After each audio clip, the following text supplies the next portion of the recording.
강사 신분을 이었는데도 제2내과에 1인자 합격이 되는 거예요. 서울대병원을 새로 이제 짓는 것이 꿈이죠, 꿈. 예, 숙제이자 꿈.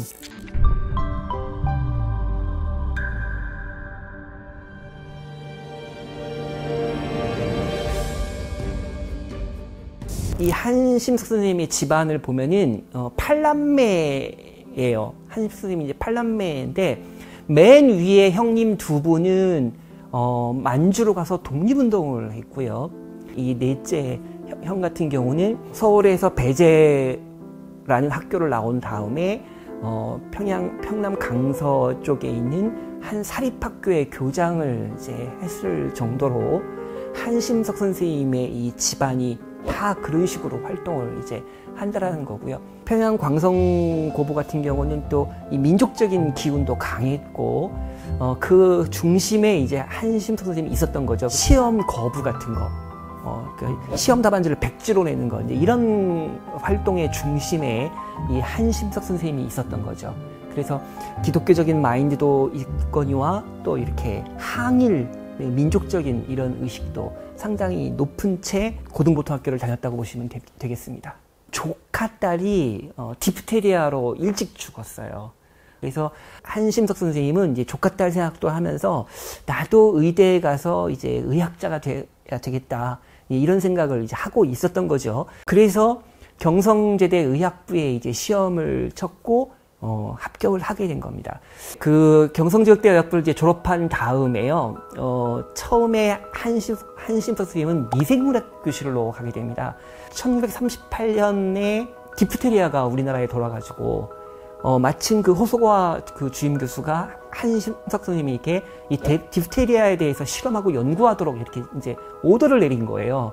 그러니까 한심석 선생님 입장에서는 너무나 잘 됐죠. 그 디프테리아 때문에 죽은 그 조카딸을 생각하고 있다가 결국은 그 디프테리아를 한번 정면으로 파헤쳐 볼 만한, 그러니까 실험하고 연구해 볼 수 있는 기회를 갖게 된 거니까, 그래서 이제 기독교인이었던 그 한심석 선생님 입장에서는 이게 신의 섭리구나라고 생각을 했다고 합니다. 자, 그러다가 이 미생물학 교실을 떠나게 돼요. 이제 그 이유는 이 호소가라는 주임 교수가 조금씩 태도가 바뀌기 시작을 하는 거예요.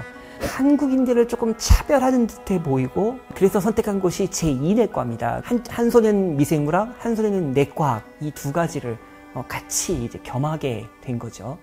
한심석 선생님은 이제 그 이토내과에서 이제 강사까지 이제 올라가요. 사실 한국인이 경성제국대학에서 강사까지 가는 경우도 몇 분 없습니다. 한국인 주임 교수는 아예 없고요. 이 이토라는 주임 교수가 이제 1944년에 이게 경성제국대학 부속 병원장이 되다 보니까 한심석 선생님은 강사 신분을 이었는데도 제2내과에 어떻게 보면 1인자 합격이 되는 거예요. 그래서 그게 이제 어떤 행정 경험, 그 다음에 의료 전반에 걸친 어떤 시스템에 대한 어떤 노하우, 그 다음에 이제 사람들과의 관계, 뭐 여러 가지 것들을 직접 그 체험하는, 그래서 그런 노하우를 갖게 되는 중요한 그 기회가 됐던 행운이죠. 네. 자, 해방이 된 다음에 결국 한심석 선생님은 제2내과 이제 부교수가 됩니다. 김동익 선생님이 주임 교수고 그 밑에 부교수가 지금 오른쪽에 한심석 선생님이에요. 서울의대가 경성제국대학 의학부와 경성의학전문학교의 통합으로 이제 출범을 하게 됐는데, 어떤 과는 두 계열이 정면으로 이제 충돌하고 갈등을 빚고 하는 이런 일들이 이제 벌어지게 됐거든요. 그런데 제2내과는 달랐다는 거죠. 제2내과의 구성을 보면 김동익 주임 교수나 송호성 조교수나 김응진 강사 모두 경성의대 출신이고요. 경성제대 출신은 한심석 부교수 단 한 명뿐이었어요. 그러니까 수적으로 열세죠. 그럼에도 불구하고 이 제2내과는 잡음 없이 굉장히 그 화합을 잘하면서 굉장히 잘 운영되어 갔습니다. 그 이유는 결국 김동익 주임 교수와 이 한심석 부교수 이 두 분 다 그릇이 크다는 얘기예요. 자, 그런 가운데 이제 한국전쟁이 발생하면서 이제 부산 피난 시절이 이제 시작됩니다. 자, 여기에 또 이제 전시연합대학이라는 게 생겨요. 그래서 이제 한심석 선생님이 여기서 이제 교육을 이제 책임지게 되는데, 의학 강연집이라고 해서 기생충 질환의 임상, 그러니까 기생충 질환을 임상으로 어떻게 해결할 거냐라는 건데요. 자, 밑에 보면 저자가 누구냐면 한심석 선생입니다. 자, 그런가 하면 또 그 다음 책을 보시면 이건 의학과 연집 제6집이네요. 제목이 위궤양입니다. 소화기 질환인 위궤양. 요거는 단독 저자가 아니고요. 여러 명이 같이 책을 만들었는데 두 번째에 식이요법, 그래서 한심석 선생님 있고요. 자, 이분들이 1955년 9월에 미네소타에 간 사실상 제1진이에요. 바로 한심석 선생님이고요. 저분이 감염내과의 전종희 선생님입니다. 자, 이분들은요, 당시 대학원생들입니다. 당시 20대예요. 이렇게 된 이유는 미국 측의 제안이었다고 합니다. 젊은 사람들을 연수시켜서 빨리 인재 양성을 해라. 그래야 너네가 중장기적으로 의학을 발전시킬 수 있다. 미네소타 프로젝트가 그런 점에서 이제 의의가 있는 거고요. 반대로 미국에서 자문관들이 또 서울대에 와서 일을 했습니다. 왼쪽이 플링크라는 내과 교수예요. 한심석 선생님이 미소대학에 가서 연수를 하고 온 다음에 내과 주임 교수가 돼가지고 내과를 정비할 때 저 플링크라는 사람의 도움을 받으면서 이 내과를 정비합니다. 이 한심석 선생님이 이제 내과를 이제 지휘하면서 대단한 분들이 이 내과에 다 이제 모여 있죠.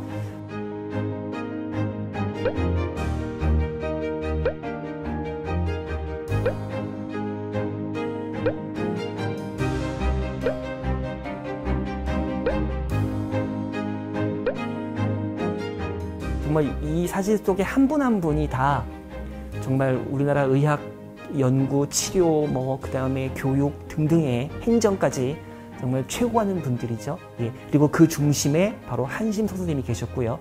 이제 병원장도 하시고 이제 학장도 하실 때 지금 서울대병원의 모습이 이렇습니다. 1978년 대한의원 시절에 어떤 뼈대를 둔 이런 모습이니까 굉장히 시설, 장비 모든 게 열악할 수밖에 없는 상황이죠.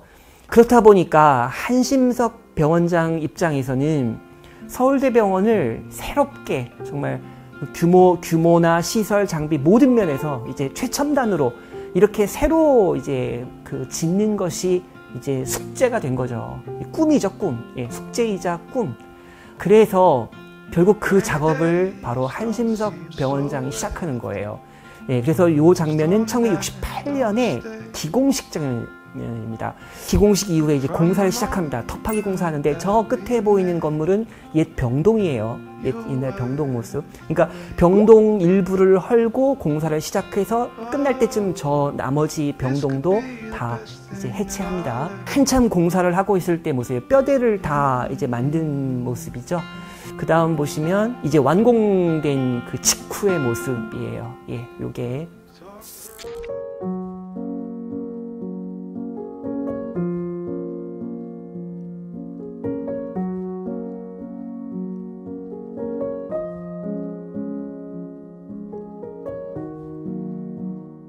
오늘 이야기는 여기까지고요. 좋아요, 구독 꼭 잊지 말아 주시고 저희는 또 다음 시간에 대한 닥터 후 다음 시간에 돌아오도록 하겠습니다. 감사합니다. 안녕.